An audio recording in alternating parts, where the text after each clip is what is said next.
Keegan-Michael Key.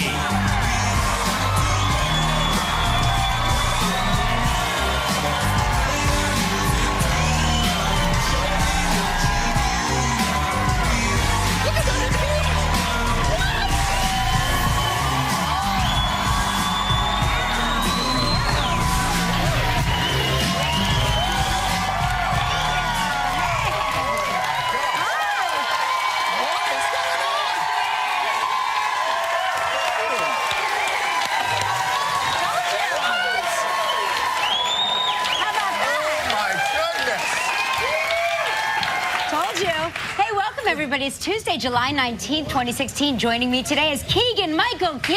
Good morning.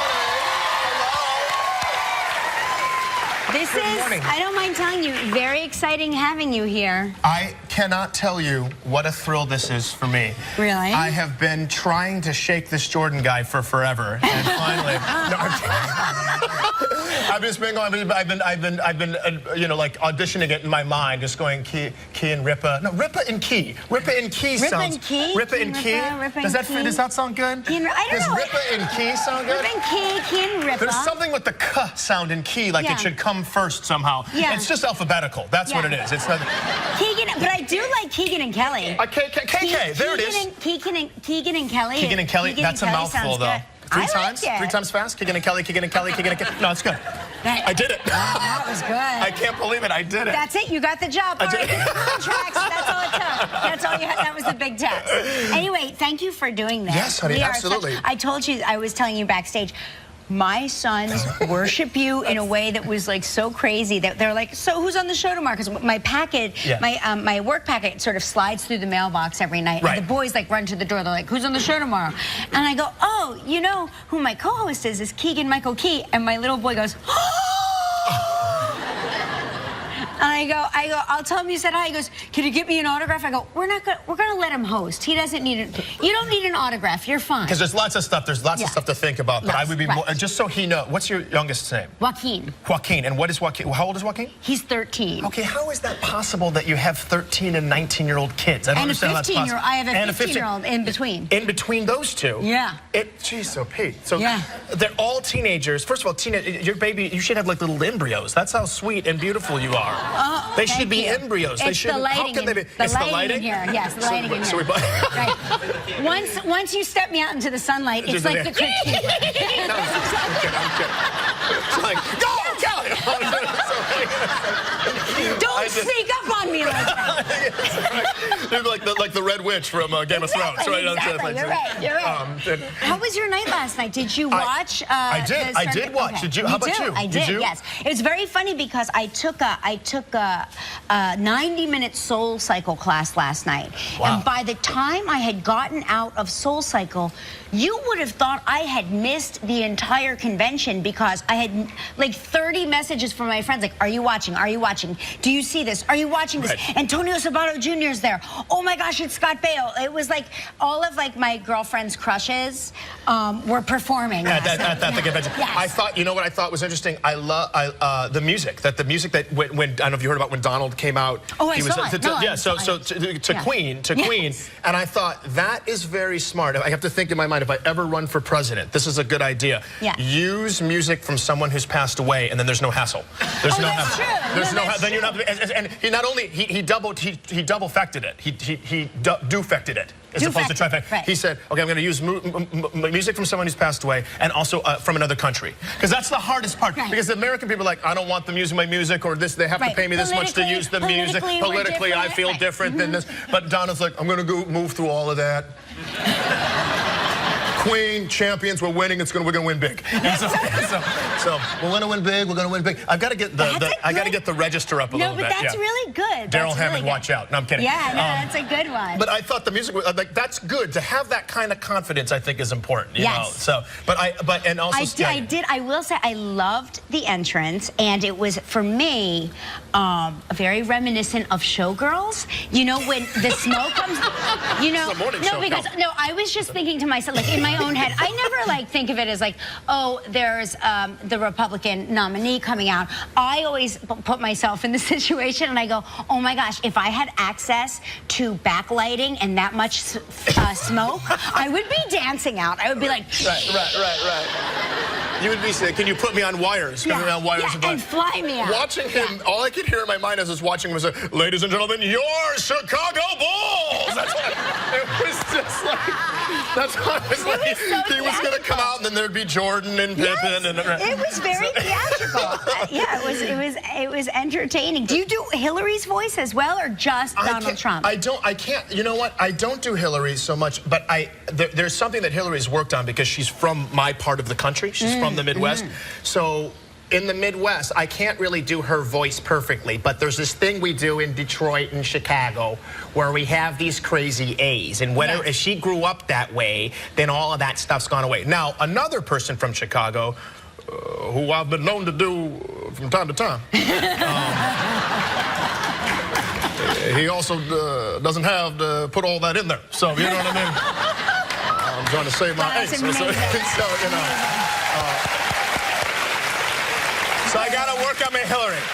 Gotta work on my Hillary. But yeah, that's, I mean, but doing that dialect from that part of the country is a little bit easier to do. I'm from Detroit, so Detroit and Chicago, we have those similar sounds. Yeah. You know what I love about Detroit, besides the fact that my father is the only person I know not from Detroit who is the world's biggest Detroit Lions fan. Is he really? Yes. He wears, you know, he's a season ticket holder for the Philadelphia Eagles because he lives in South Jersey, and he wears his Detroit Lions jacket to watch the Eagles. And I don't know if you know about Philadelphia, that is taking your life into your hands. That's tough. Yeah. It really is. It's pretty much Philadelphia and Oakland, California. Yes, if you wear the other jersey and then you get killed, he doesn't care. Like he wears his coat. And he's like, this is a good coat. Your mother got it for me. No doubt. It's my warmest coat. Oh, so does he like the Lions, or does this is like his Lions coat? No, but he loves it. He loves Sub-Zero. I can wear this 12 below. He loves it. 20 below. But he loves the Lions. He believes in them every year. And every year, like my mom's like, well, the Lions broke your dad's heart again this year. Like they break his heart. That's so sweet, because I'm a huge Lions fan,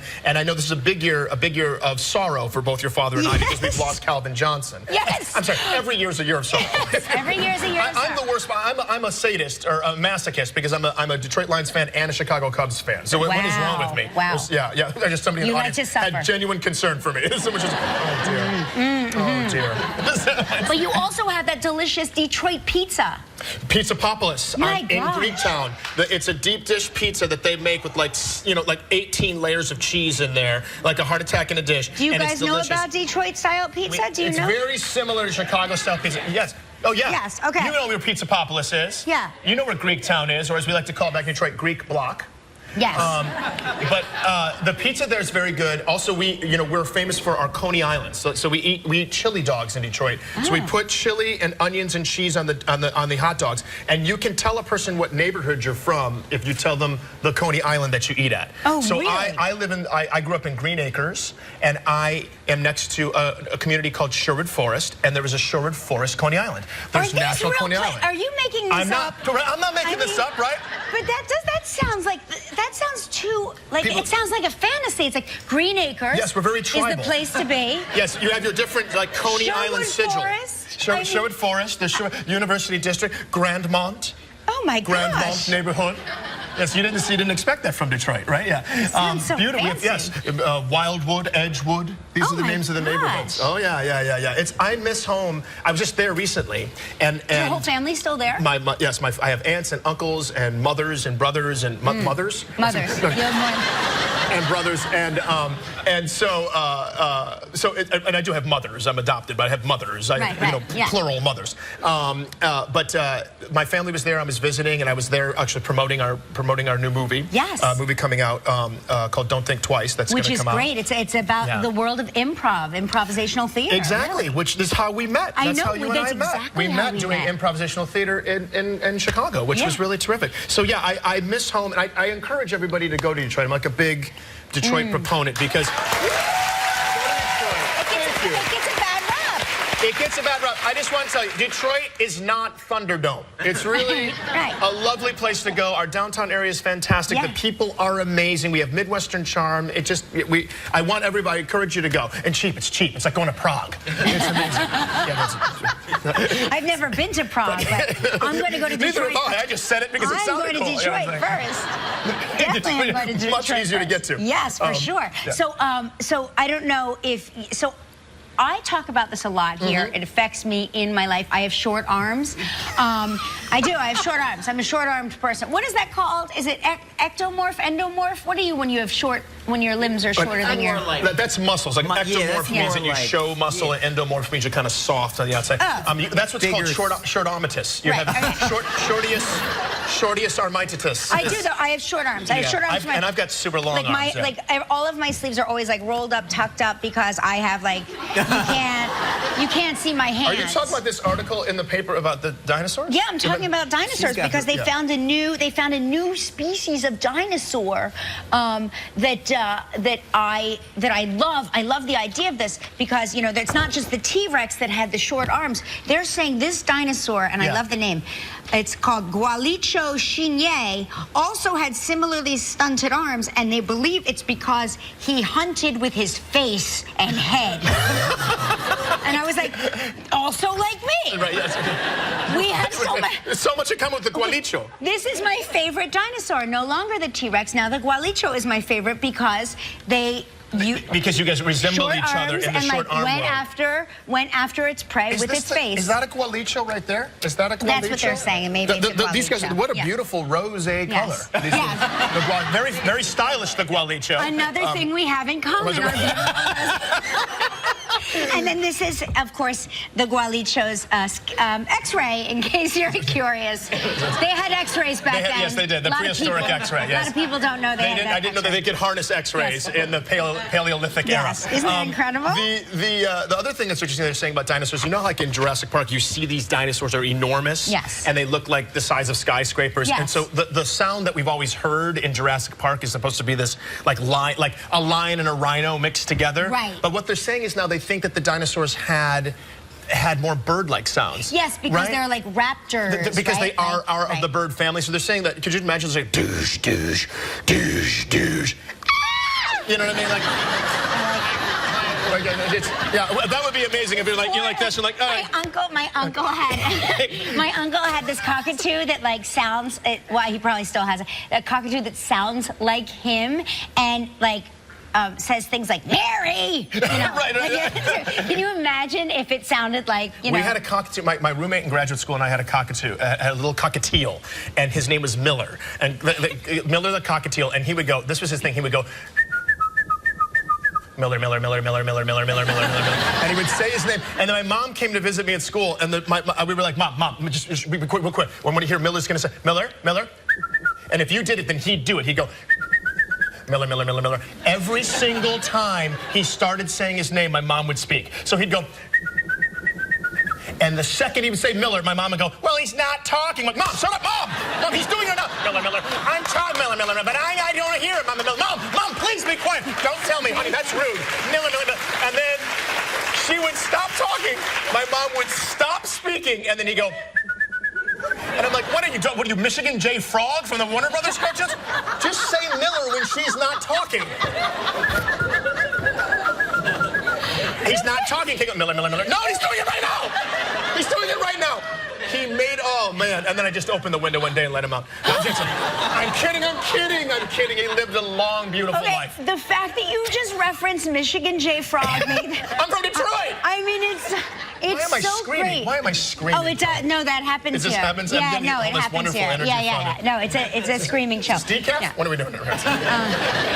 I used to have a cartoon of Michigan J. Frog, one of my first paychecks from all my children. I went to one of those stores where they sell the cartoon cells, and I bought a Michigan J. Frog. Hello, my baby. Hello, my honey. Hello, my rock. And I hung it in my dressing room, and it was one of those things where you came in one day and it was gone, and I go, where's the picture of Michigan J. Frog? And everybody's like, I don't know. Like it was like just vanished. He just vanished? He just vanished. We don't know where he went. Okay, I'm gonna open a file. We're gonna figure it out. Yeah. What's going on? Yeah. I'm freaking out about the Pokemon situation. Oh yeah. Okay. So who was playing the Pokemon game? I was at home shooting a TV show in Detroit. I was shooting a TV show in Detroit with 2 friends of mine who are very talented young men. One of them, he was the creator and co-producer and star and writer of the show, and he was more concerned about the Pokemon than he was about his own television program. And there are people falling off cliffs in California. I know. But this is like I'm going to tell you what else is about to happen. There are going to be people murdering people and pretending they've fallen off cliffs playing Pokemon. That's what I'm saying. This is Mark my words. This is that going to be next. a field day. This is a field day for criminals because there's people just walking into alleys going, "Where's the book?" And just get knocked out. There's just a pile of people and a pile of phones, and there's this guy's like, oh, there's just thieves in alleys everywhere going, I'm rich. People are just running into alleys going, I gotta get the fuck. You know, just getting. I get nervous because we have somebody who works here who shall remain nameless, but I'm just gonna point her out. She's holding cue cards right in front of you.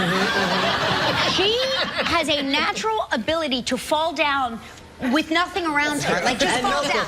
And no Pokemon. And then she was like, maybe I'll start playing it. And I was like, no, you will die. You have children.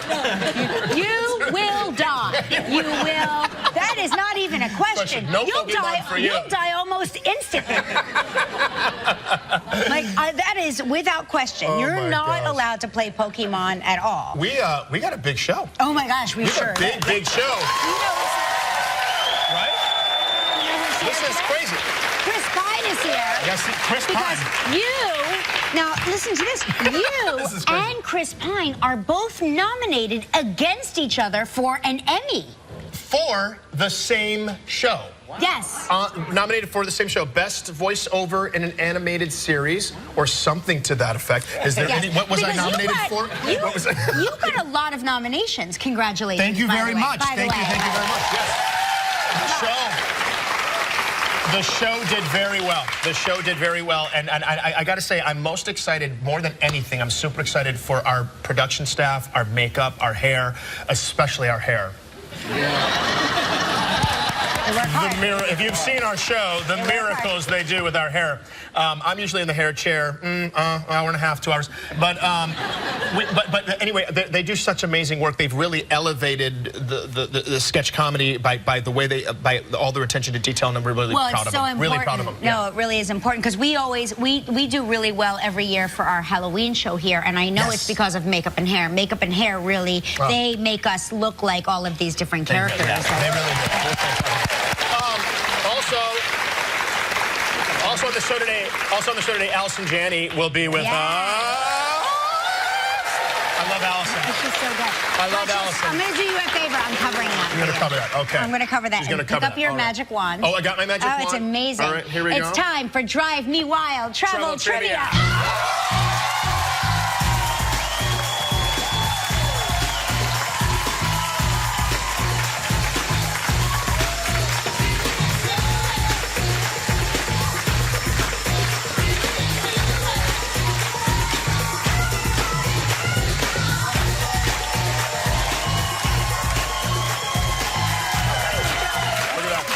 Very good. Yes. I really want to get the wheel. Yeah. Get the wheel. I know it's so hard to I'm get. a horrible driver.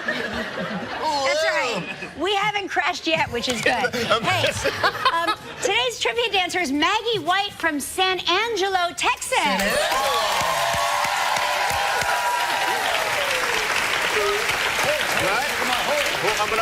Hold. Yes. Take her off, hold. Yeah. There she is, Dawn Hill.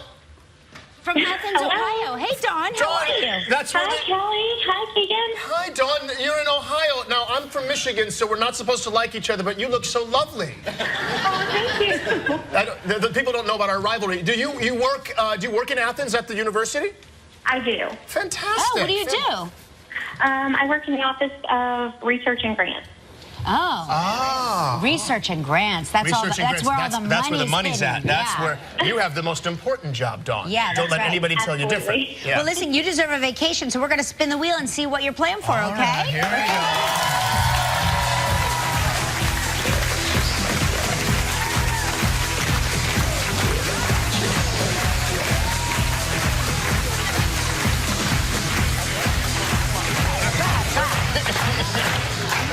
Okay, everybody, hang tough. I'm going to pronounce it correctly.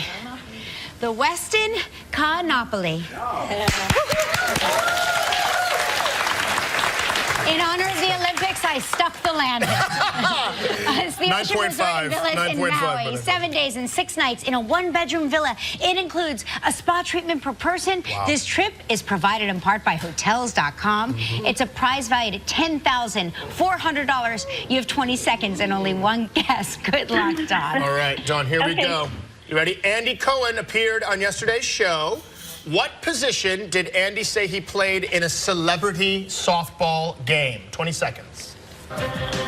He wanted to play right field, but he actually got shortstop. Woo! Oh, my God. Congratulations. You and a guest will enjoy 7 days and 6 nights at the Westin Monopoly Ocean Resort and Villa in Hawaii. Located on 26 oceanfront acres of North Ka'anapali Beach, this AAA 4-diamond resort provides spacious villa accommodations with Westin amenities, such as heavenly bed, whirlpool tubs, and a fully equipped kitchen. The resort also offers a full-service spa, free restaurants and bars, outdoor pools, and much more. Your prize is valued at approximately $10,400.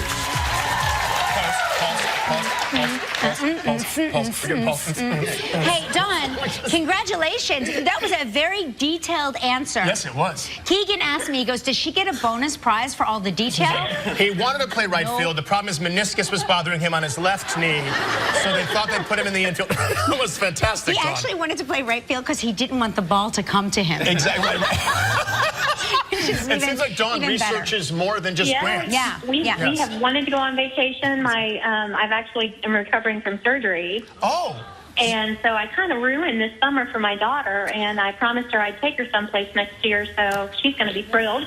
Listen. That's amazing. That's amazing. You're not just taking her someplace. You're taking her to Hawaii. So now you get to help make the day of a lucky member of our studio audience who will receive 8 place settings of American-made fine china from Lennox, valued at more than $500. So please pick a number between 1 and 235. How about 86? 86. 86. Yeah! There we go. Woo! All right, guys, congratulations again. You had a big show with? Yes, Chris Pine. We'll be right back.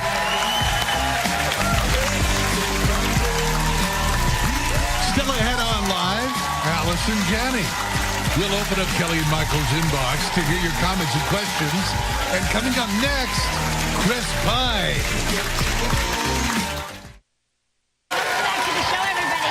On tomorrow's show, from the new film Bad Moms, Mila Kunis will be here. And from Ice Age Collision Course, singer Jessie J will be here. Hey, and guess who will be back? Keegan-Michael Key, everybody. Will be back. Yes.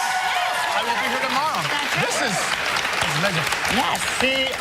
He stars in the highly anticipated next installment of the Star Trek franchise. Please welcome Captain James T. Kirk himself, Chris Pine.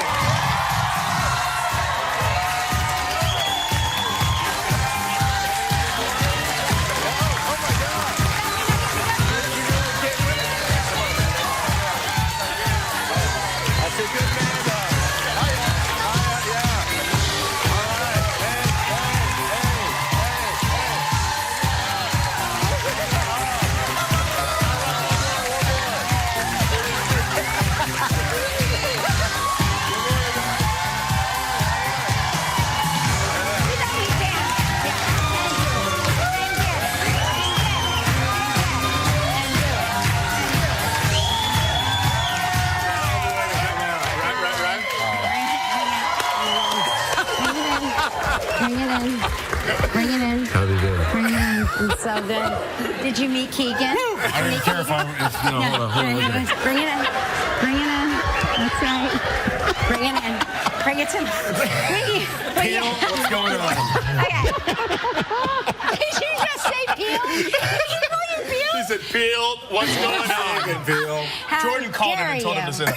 It's very funny. When you walked out, I actually turned to Keegan and I go, get comfortable, because he takes his time coming in. Chris has a moment. I was reminded the last time I came here, I said there's nothing like starting the morning with Caffeine and cuddles. Oh, yeah, that's nice. A nice little cuddle. Yeah. Which I think I may try to. No one steal this idea. I may try to brand as some sort of like coffee. Like a pop-up coffee spot. So the idea being is you get your coffee, and then the science has shown that hugging increases serotonin in the brain. So not only can you wake up, you can feel good about yourself, you get the coffee and you get a cuddle. And I believe that hugging Chris Pine actually causes extra serotonin. Extra serotonin. I think you're getting endorphins and serotonin in yes. there. Hi, welcome to Science Hour here in Live with Kelly. So we were talking, you two are nominated against each other for an Emmy. We are indeed. Yeah. So how do you feel about that? I mean, it's chilly right now. It's chilly in this room. I mean, you know, best of luck, Chris. I will say this, you know, it's a little more awkward because it's for the same show. Right. We're both in the same show. Did you record it together? Did you work? Do you ever record with anybody? I never do that. One time, I thought for a moment I was going to be in the room with Bryan Cranston at the same time, but we didn't do it. And but the thing is, he's terribly, terribly funny. Chris Bryant is fantastic. He plays a character named Robo Dino. Or Dr. Deviso. And Dr. Deviso. That's right. Yeah. And so everybody's on the show. It's called Super Mansion. It's on Crackle. And on the Crackle, and everybody plays more than one character. Everybody does. But he's terrific in it. Absolutely. It's the most fun because you go in, and I remember like when I was first starting off, I would go to this place called in LA. It was called West Side Casting, and all the actors would go there and try to, you know, get a Hardee's commercial, which I did. You did a Hardee's commercial? And then I would always see this group of guys, and you'd always have to get all dressed up and everything. You'd see this one group of guys in sweatpants. There'd be stains on their shirts. They'd have like 2-day growth beard, and I was like, that's what I want to do. Oh, the voiceover guys. And they were the voiceover guys. Yeah, they're so much happier. So much happier. Yeah, it's true. Yeah. Don't have to work out. Don't have to do anything. Don't have to do anything. You can raise a kid and eat a cheeseburger and do the job at the same time as in a world and done. Yeah, but do you enjoy doing it? I love doing it. I love doing it. It's one of my most favorite gigs. Because you get to be over the top because they can make the cartoon match up. You can do anything you want. Yeah. It's all fun and games until one of them beats the other for the Emmy. That's all I have to say.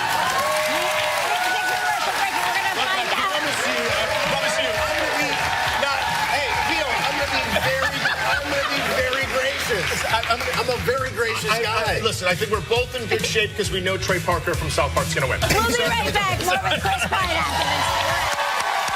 I want to know what happens. Love him so much. That's right. Star Trek Beyond. What are we going beyond? Right, what are we going beyond, Captain?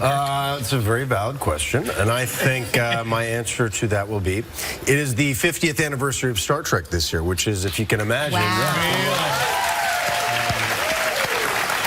I mean, I can't think of any other franchise in any other storyline in media and in entertainment that's lasted that long. And to think about why maybe that is, you know, the original series was founded. Gene Roddenberry, who created this series, had this very utopian vision of humanity, of people working together. Of, you know, it was 1968 when it was created, and you had a Russian on the deck of the Enterprise. You had an African American woman, an Asian man, a white man. You had the first interracial kiss in 1968 at the height of civil disturbance in the States. At the height of the Cold War, you have a Russian and American working together. So, long story to say, 50 years later, we're looking, I think, beyond to the possibility of us hopefully not decimating one another and wiping each other off the face of the planet, but holding on to this very primal, deep need and deep desire, I think, to work together and to find strength and unity. Wow, that's incredible. That was actually... And Chris, it seems like a very involved movie. Like a lot of stuff was going on. So how did you spend time between takes? Like what did you know? The people in all the stuff on their faces. How do they spend their time? So Idris Elba plays the bad guy. And then we have a wonderful, beautiful actress named Sofia Boutella, who's in Kingsman. She plays in our film as well. and they would have to get to work at like 2 a.m. Yeah. So they would get to work at 2 a.m. They'd have like 4 or 5 hours of makeup, and then in between sets, the setups or whatever, it's so hot and those things. They'd be sweating, and I'd have to do all these action scenes with Idris, and he's sweating profusely. He's just trying to conserve energy. He has to eat his lunch through a straw. Oh, I mean, it's not, it's not glamorous. I'm sure there were worse jobs, but this certainly was not glamorous. It's like that as soon as that prosthetic makeup goes on, they get an itch on the nose. Right, you know right. that, Yeah, right? every time, it's every like when time. you're in a cast, you get an itch on your Exactly. Yeah, Every time. it's just constant discomfort. So I have a lot of respect for what they put themselves through on that one. Well, we are also excited about this movie. Star Trek Beyond, of course, opens in theaters and IMAX. You want to see it in IMAX, don't you want to see it in IMAX? Definitely. This Friday, July 22nd, make sure you check out Chris Pine, Captain Kirk himself, and Star Trek Beyond. And when we come back, we're all going to play a game together called the Impression Session.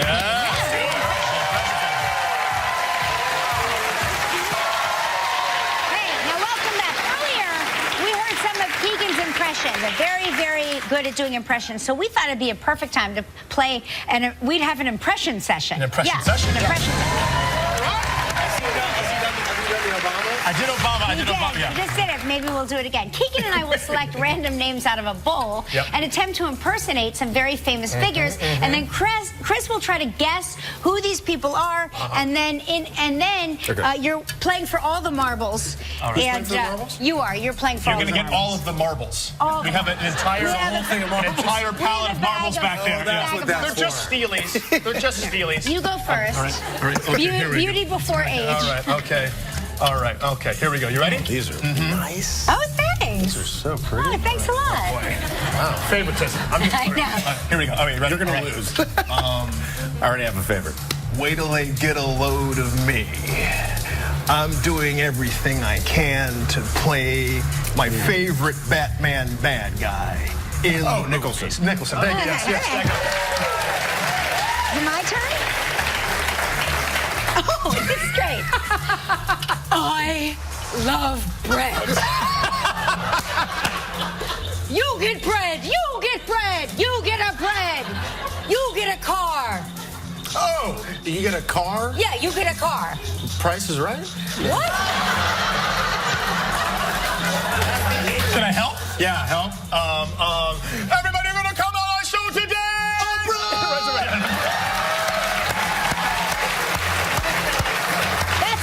What? I'm sorry. Excuse me. That is so over because everybody knows Oprah loves bread. Now. It doesn't say the bread bit at all. What? You get a free car if you come on the show. Oprah loves bread. Okay, like I'm on the show, Jay. I'm telling you, Jay, I'm trying to raise Manny and little Joe. I can't do everything, Jay. Jay, you're running the closet business.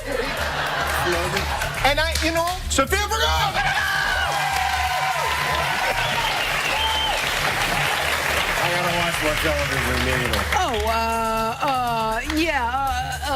I can't see. Joe Pesci. I can't see. I can't see nothing. They cut open my eye. I feel like you're just. Get in there, Rock. Get in there, Rock. You gotta fight harder, Rock. Oh, Sylvester Stallone and Rock. I'm doing all of hers. Last one. I'm awful at this game. You played Burgess Meredith, and then he knew. Donald Duck? Yes!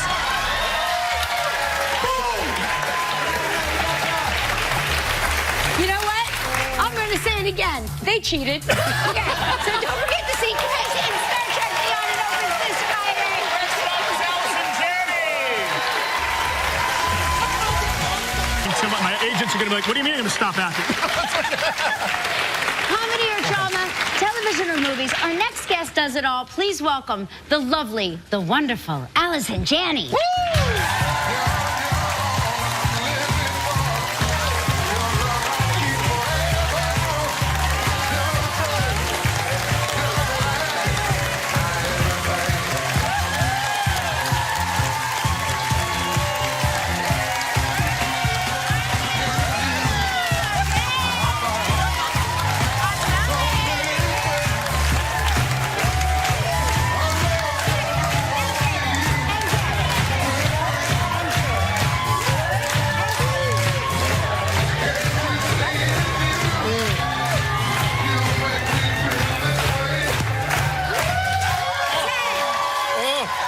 Beautiful. How are you? 10. You know what? You know what? I think we're done here. You know what? That was very Chris Pine-ian of you. That was a Chris Well, Pine I saw entrance. what he did, and I was like, how am I going to top that? I knew she was coming. I knew she was going straight for me. Let's not lie, Allison. We practiced earlier. That was really amazing. I want to congratulate you. You also have 2 Emmy nominations. May I say this? He has like 7. Oh, go ahead. I just wanted to say quickly, too, she was also in our Super Bowl special, our Key and Peele Super Bowl special last year. I mean, which got nominated for an Emmy. It did? Because you were in it, Allison Janney. Gosh, I didn't Everything know she that touches turns to gold. Yes, last year. I'm very proud of that. I love that you guys asked me to join your show because I'm a huge fan of your show. But of course, I love your show too. I love you. Both are 2 of my favorites. Oh, well, that's so nice. Yeah. Thank you. But it's so funny. You have, John Ogle, your producer, was saying to me, he goes, isn't it funny how every time Allison Janney comes here, we're usually congratulating her on her Emmy win? And I went back and I thought about it and I was like, it's so true. Every year you come and I go, congratulations, you just won an Emmy. So you have 7 Emmys. I do. That's incredible. Amazing. I think about the other actresses on Emmy nomination morning when they hear, you know, they get the news, oh, you've been nominated. You're up against Allison Janney. Oh. Yeah. It's got to have that double-edged sword to it, right? Janney, she has the Streep effect. You know what I mean? Oh, yes. She has the she's Streep one effect. of my favorites. But you're tied. You're tied. There's like a club of you that have won 7. Ed Asner and I are tied right now. Yes. And my hero, one of my all-time heroes, Mary Tyler Moore, also, I think, has, or I think she and Cloris Leachman have 8 or something. Her and Ed Asner are tied. Oh, tied then with I'm you. tied with them. You're tied with those two. God. So if That's ridiculous. If you just win one more of these, you will be tied with Cloris Leachman. And if you win both of these, you will beat Cloris. And her reign of Emmy terror will end. It's very exciting. Her reign of Emmy terror. Oh my God! Well, she's one of my heroes too. I'm happy to be in the same sentence as. Isn't it great? Yeah, it's pretty fantastic. It's well pretty deserved. lofty company, but it is well deserved. And so did both the noms, one for Masters of Sex, which you were so good at. Yes, Oh my character, gosh. Margaret Scully. Hopefully, I'll be back. Not this season, but next season. I think I'll be coming back. Gotcha, then for Bonnie Plunkett on Mom, which is Mom is so great. It's a great show. I love that show, and those scenes are so tough. Like, how do you prepare? Do you ever like? Well, the emotional scenes, those are that's okay. Anything's better than having to take off your clothes and simulate sex. That's just that's just only fun when for me when nobody else is watching. Right.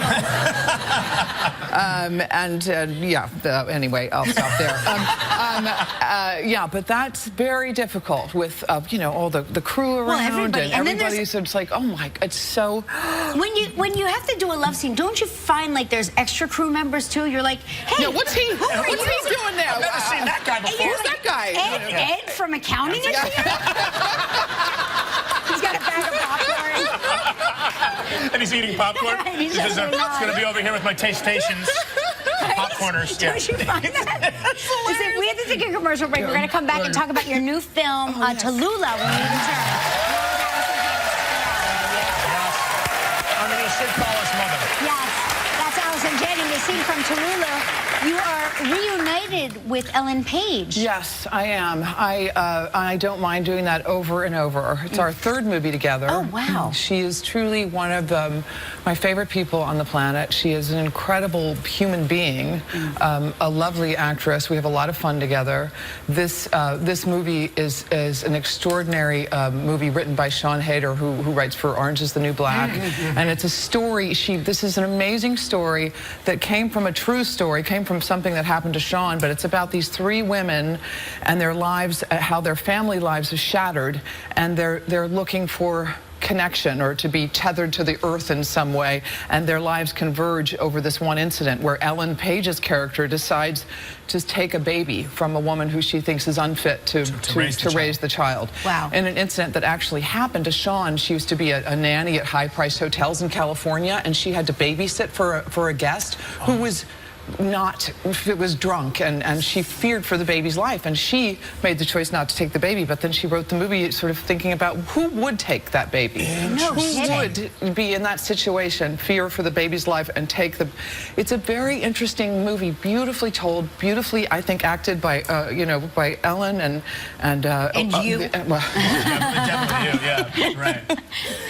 It's Tammy. I'm just like blanking on Tammy's name for a minute. Oh, it's...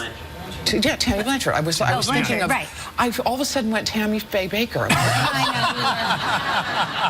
No, Tammy is one of. She's brilliant in it. So you have to. It's a beautiful movie. Well, it's premiere on Netflix and selected theaters Friday, July 29th. Allison Janney. Stick around, everybody. More on anything on livekelly.com. See you tomorrow. We'll see you tomorrow. Yes, I will be here. Yes. Kunis will also be here. Jesse J will also be here. And we'll take care. Good morning.